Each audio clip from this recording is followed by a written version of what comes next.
As we learn more about the universe, we are continually amazed at the astonishing diversity and beauty we find. Though marred by the curse, the universe still exhibits the handiwork of the Lord. By learning more about the intricacies of the celestial realm, we gain an infinitesimal glimpse into the infinite mind of God. One extraordinary aspect of creation is the incredible range of sizes and distances we observe. The International Space Station orbits approximately 200 miles above the surface of the Earth. This is far higher than any aircraft, and yet it really isn't very far into space. The Earth itself is nearly 8,000 miles in diameter, and yet the expanse beyond extends to distances that we cannot truly comprehend. The space station and other man-made satellites represent only the surface of a celestial ocean.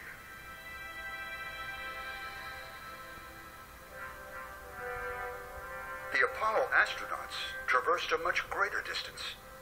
Traveling at the speed of a bullet, they took 3 days to reach the moon.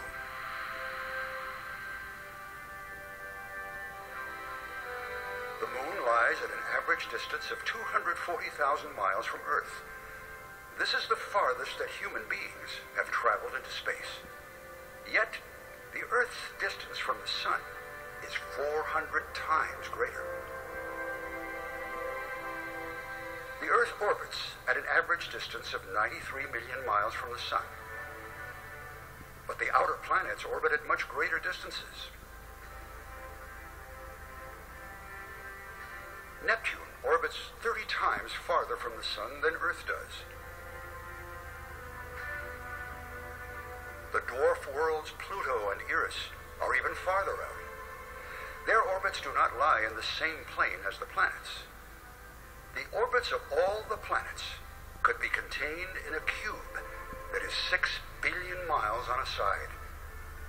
Yet, the distance to the stars is far greater. The next nearest star system is Alpha Centauri. How many solar systems would fit between the Sun and Alpha Centauri?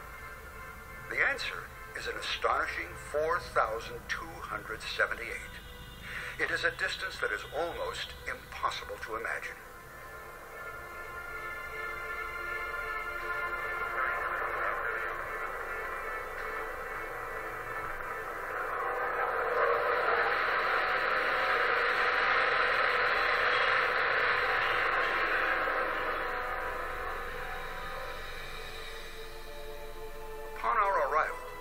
See that Alpha Centauri consists of more than one star. The combined light from these two stars appears as a single star in our night sky. Alpha Centauri A is the larger and brighter of these two stars. It is a glowing orb of hydrogen gas, very similar to the Sun, though slightly larger. Its surface temperature is around 6,000 degrees Celsius, the same as the Sun, and so it has a similar color. Alpha Centauri B is slightly smaller and cooler than the Sun. Alpha Centauri A and B orbit each other every 80 years. A third distant star of this system, called Proxima Centauri, is faintly visible.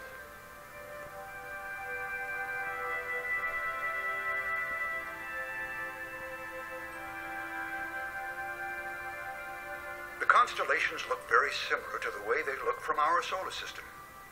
This indicates that most bright stars are far more distant than Alpha Centauri. The Big Dipper is a familiar sight, and so is the constellation Cassiopeia, except there is now an extra star in this constellation. That is the Sun. As seen from Alpha Centauri, the Sun is just a bright star. The planets cannot be seen at all from this distance.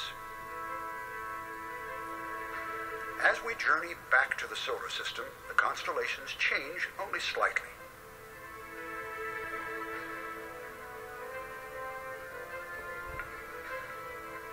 The Sun is over 100 times larger than Earth in diameter.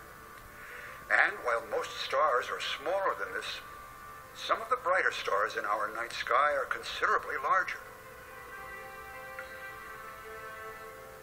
Sirius is the brightest star in our nighttime sky. Sirius is bright because it is relatively nearby, a mere 50 trillion miles away. It is almost twice the diameter of the Sun. The light blue color indicates that Sirius has a surface temperature of around 9,000 degrees Celsius. So, blue stars are considerably hotter than the Sun, whereas red stars are cooler. Pollux is a member of the constellation Gemini. It is a giant star, nearly 10 times larger than the Sun in diameter. The constellation Orion is a familiar sight in our winter sky. It has a number of stars even larger than Pollux. The center star of Orion's belt is called Alpha. It is a blue supergiant. 25 suns could be lined up across its disk. Blue stars like Alpha are very luminous. They expend their fuel quickly and cannot last billions of years. So, blue stars remind us that the universe is much younger than is generally claimed.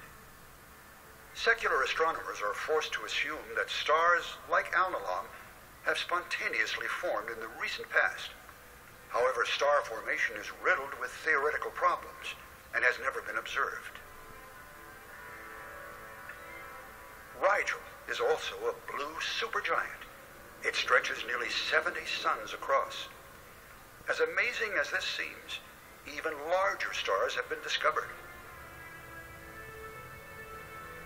Betelgeuse is one of the largest stars in the solar neighborhood. It is a red supergiant, even larger than Rigel. Betelgeuse is roughly 600 times the diameter of the Sun.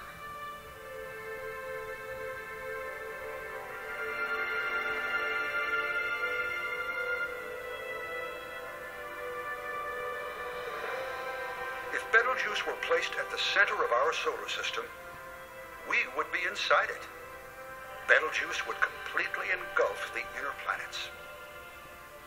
The size of Betelgeuse pales in comparison to its distance from our planet. Astronomers often use the term light year when referring to stellar distances.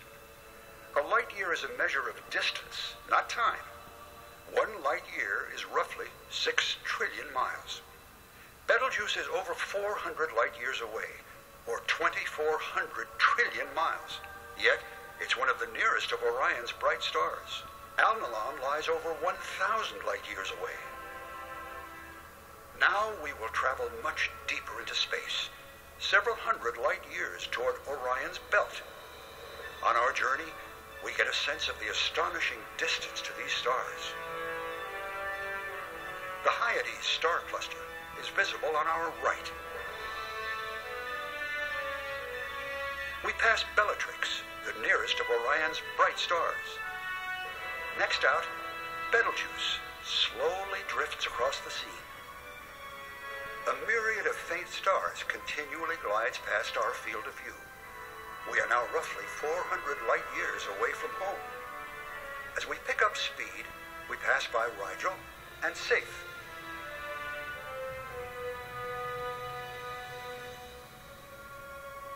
Finally, we reach the nearest stars of Orion's belt. We have traveled a distance of 5 million billion miles into space. We glance back in the direction of the solar system. It is located here. However, the Sun could not be seen from this distance without a telescope. It is a humbling experience to think of our entire solar system reduced to an invisible point. The constellations are completely unrecognizable from this distance. Although many of the same stars are visible, they no longer connect in a way that makes sense. Since we define constellations as seen from our solar system, they point the way home. And as we travel back to the Sun, they return to their familiar shapes.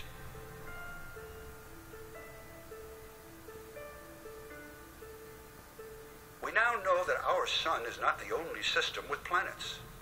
Astronomers have detected one or more planets around each one of the indicated stars. Several hundred extrasolar planets are now known to exist, and it seems likely that countless more remain undetected in the depths of space. In most cases, the planet itself cannot be seen directly. It is lost in the powerful glare of its host star. However, astronomers are able to measure the slight wobble the planet gravitationally induces on its star. This technique allows us to estimate the orbital period and minimum mass of the planet. In some rare cases, the planet passes directly in front of its star, as seen from Earth. The star V376 Pegasi has a planet that crosses its disk precisely every 3.52 days. Astronomers can measure the drop in the star's brightness and determine the size of the planet. Of course, this technique is only possible for the handful of star systems that are nearly edge-on relative to us. This planet is larger than Jupiter, but it orbits 20 times closer to its star than Earth orbits the Sun. This so-called hot Jupiter is a serious problem for secular models of planet formation. These scenarios had predicted that gas giants can only form far away from their parent star. Yet the vast majority of extrasolar planets so far detected are hot Jupiters. It's a difficult problem for secular notions, but not for biblical creation. Such diversity is what we would expect from the biblical God.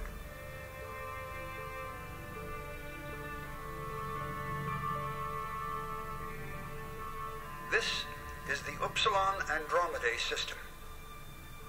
It has 3 known planets. All 3 are larger than Jupiter and orbit remarkably close to their star.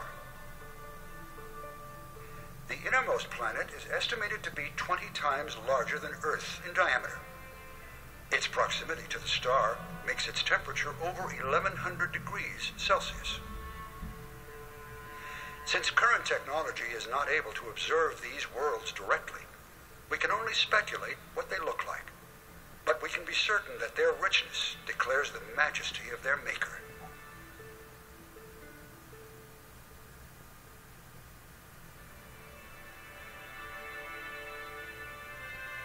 In addition to stars and planets, the universe contains nebulae.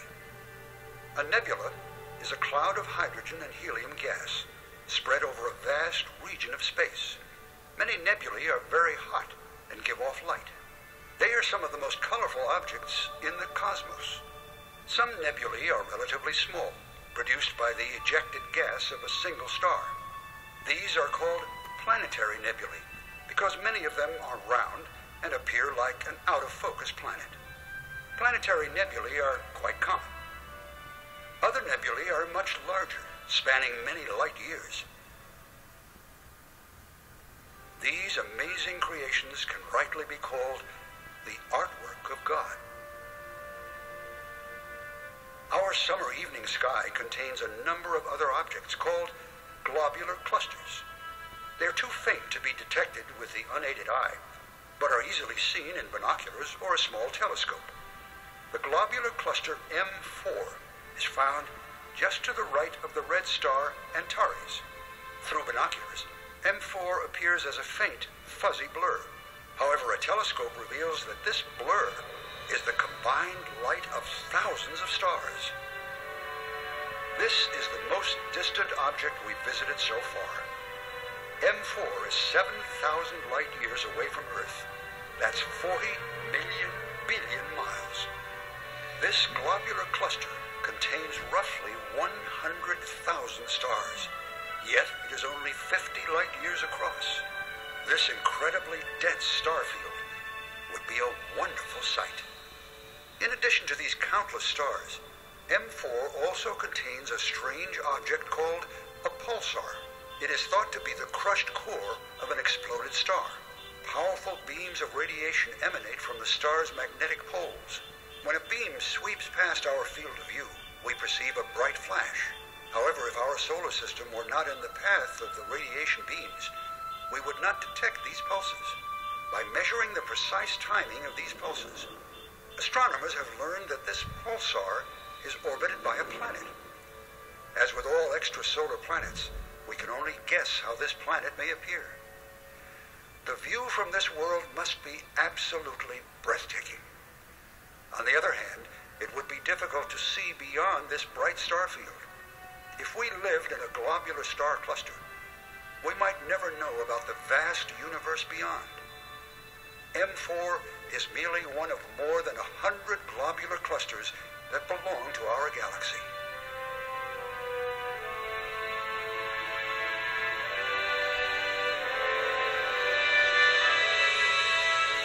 This is our galaxy, the Milky Way. It spans 80,000 light years across and contains more than 100 billion stars. The Milky Way is a spiral galaxy. The brighter stars are concentrated into arms that wrap around the disk. Since our solar system is within this disk, we see the Milky Way as a cloudy band in our night sky. No human being or spacecraft has seen our galaxy from the outside, as shown here. It is difficult to grasp just how large our galaxy is. Our solar system is located here.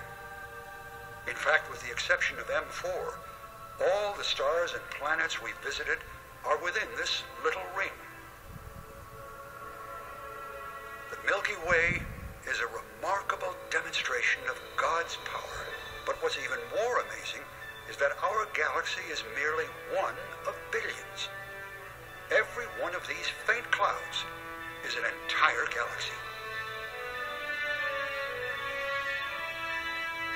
As we pan upward, we see a strange band where galaxies seem to be missing. This is called the zone of avoidance and is aligned with the disk of our galaxy. Although many galaxies are undoubtedly in this region, gas and dust in our own galaxy prevent us from seeing them.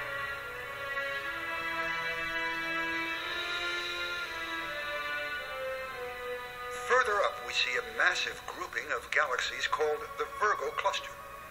It contains over 2,000 galaxies and is 50 million light years away from Earth. At the heart of the Virgo cluster lies the giant elliptical galaxy M87, which has over 1 trillion stars. Galaxies come in a variety of shapes and sizes. Each one is a glorious demonstration of God's limitless power. Critics of the Bible have suggested that it is impossible for the light from these galaxies to reach Earth in only 6,000 years. They claim that these galaxies prove the universe is billions of years old. But in fact, there are several different ways to get light to travel these distances in a short period of time. These include gravitational time dilation, alternate synchrony conventions, and others. In fact, spiral galaxies are a serious problem for the notion of billions of years. Their spiral arms contain vast numbers of blue stars, which cannot last billions of years. Also, spiral galaxies rotate differentially, meaning the inner portions rotate faster than the outer portions. So the spiral arms cannot last billions of years. They would be twisted beyond recognition, but it's not a problem for the biblical timescale. From the Virgo cluster, our entire galaxy appears as a grain of sand, lost in a vast ocean of galaxies. Yet the galaxies shown here are only a small portion of the cosmos. Beyond this distance, astronomers have cataloged only certain regions of the visible universe. At last, we begin to see the large-scale structure of the universe. The galaxies are organized into a complete tapestry of strings and voids. For clarity, only a few selected regions are shown here. This is the universe. I will. Or at least as much of it as our present understanding makes possible. Just imagine the power involved as all these galaxies leapt into existence at God's command. And yet the Bible describes the creation of all this with the single phrase, "He made the stars also." The psalmist writes, "When I consider your heavens, the work of your fingers, the moon and the stars, which you have ordained, what is man that you are mindful of him, and the Son of Man that you visit him?"